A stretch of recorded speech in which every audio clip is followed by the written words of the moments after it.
bismillaahi raxmaani raxiim assalaamu calaykum waraxmatullaahi wabarakaatu waxaan u wanaagsan daawadayaal kusoo dhowaada manfac t v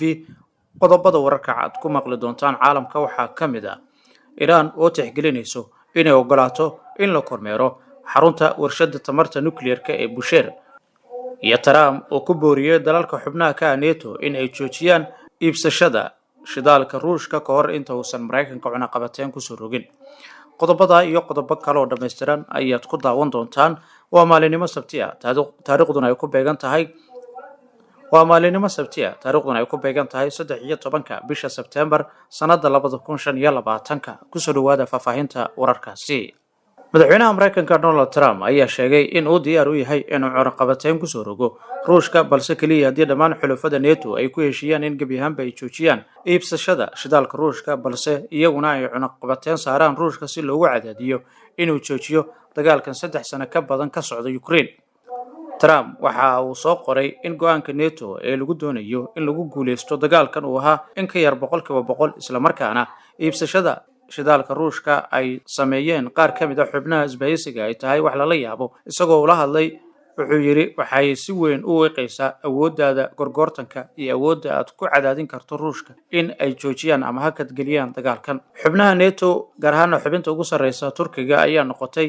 iibsadaha saddexaad ee ugu weyn ee shidaalka ruushka kadib Shiinaha iyo Hindiya xubnaha kale 32 dal ee isbahaysiga oo ku lug leh iibsashada shidaalka ruushka waxaa ka mid ah Hungary iyo Slovakia sida uu sheegay xarunta cilmi baarista tamarta iyo hawada nadiifka haddii NATO ay samayso sidan buu yiri dagaalku si degdeg ah ayuu ku dhamaan doonaa haddii kale waxaad iga luminaysaan buu yiri waqtigayga isagoo ku dadaalayo inuu ka dhabeeyo ballanqaadyadiisa ee ku aadan in dagaalkan si degdeg ah loo soo afsharo Trump waxa uu marar badan ku hajabay inuu kordhin doono cadaadiska ruushka bishii hore waxa uu 50% canshuur ku soo rogay Hindiya sabab la xiriiro sii wadida iibsashada shidaalka ruushka inkastoo aanu weli tallaabo la mid ah ka qaadin Shiinaha qoraalka Trump ee baraha bulshada ayaa yimid maalmo uun kadib markii ciidamada Poland iyo NATO ay soo rideen diyaaradahan duuliyaha lahayn ee jabiyay hawada dalka xilli ay ruushka qaaday weerarka cirka ee ugu weynaa ee abid ee ka dhanka ah Ukraine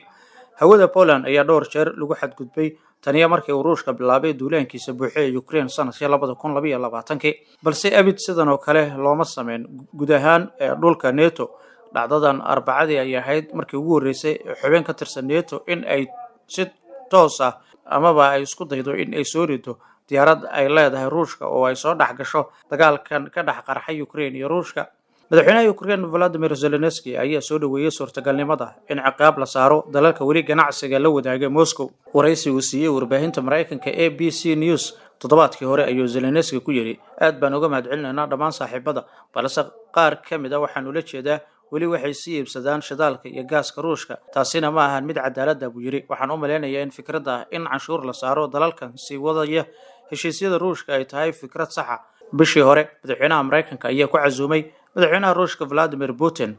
magaalada ama gobolka Alaska si ay uga wada hadlaan sidii loo joojin lahaa dagaalkan taasi oo ahayd kulankoodii ugu horeeyay ee foolka fool ah tan iyo markii Trump uu dib ugu soo laabtay aqalka cad dhowr maalmood kadib waxa uu ku casuumay Zelensky iyo hogaamiyaasha Yurub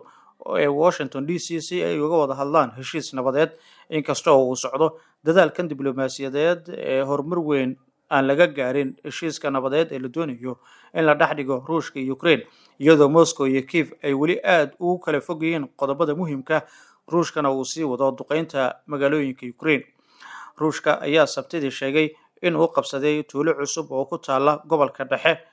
ee Ukraine oo ay ciidamada Moscow sheegeen in ay gaareen horaantii bishii Luulyo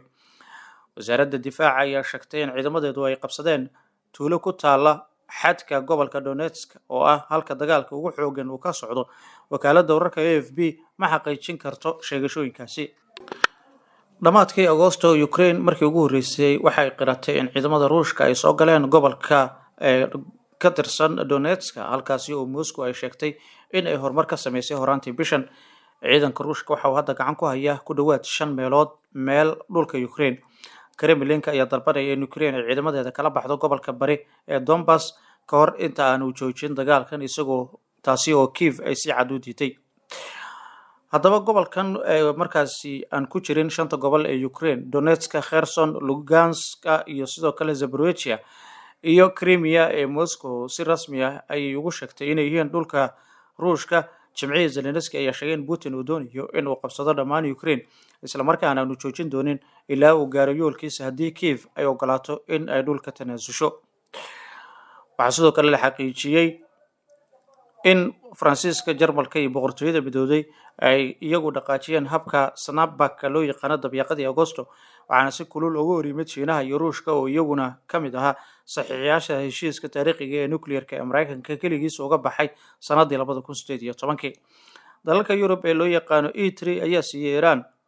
ugu dambeynna mas'uuliyiinta Iran ayaa ka wada hadlaya waxa xiga kadib heshiis ay la gaareen hay'adda caalamiga ee kormeerka hubka nuclear-ka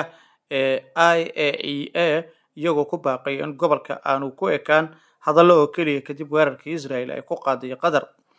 wasiirka arrimaha dibadda ee Iran Abbas Araghchi ayaa galabnimadii Sabtida soo gaaray shir degdeg ah oo ay yeesheen guddiga ammaanka qaranka ee baarlamaanka, halkaasi oo xildhibaanada adag ee mucaaradka ay ka doodayeen jawaabo ku saabsan in markaasi ururkan kormeerka hubka nuclear-ka ay loo ogolaan doono in ay gasho goobaha nuclear-ka ee Mareykanka iyo Israel ay duqeeyeen bishii Juun. waxaa la filayaa in uu ku qanciyo baarlamaanka adag in aan wax ogolaansho la siinin ururkan iyadoo aan ogolaansho toos ah laga helin hoggaanka ugu sarreeya ee dalka. wasiirka arrimaha dibadda ee Iran ayaa salaasadii heshiis kula saxiixday magaalada Qaahira ee Masar mas'uuliyiinta iyagu ka socdo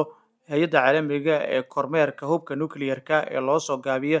IAEA. magaalada Qaahira ee Masar si dib loogu bilaabo wada shaqayn jirtay, taasi oo hakad gashay markii Tehran ay ku eedeysay hay'adda iyo madaxdeeda in ay ka wada hadlaan wadada loo marayo weerarada.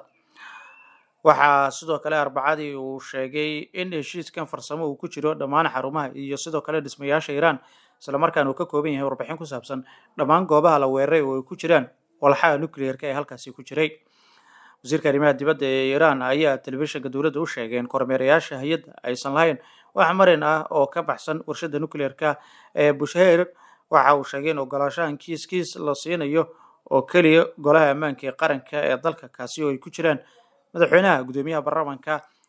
madaxa garsoorka, dhowr wasiir, saraakiil ciidan iyo xubno uu magacaabay hogaamiyaha sare ee Ayatollah Ali Khamenei.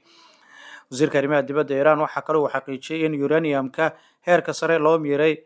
ee Iran uu hoos yaalo burburka goobaha la duqeeyay, isla markaana hay'adda tamarta nuclear-ka Iran ay baaritaan ku hayso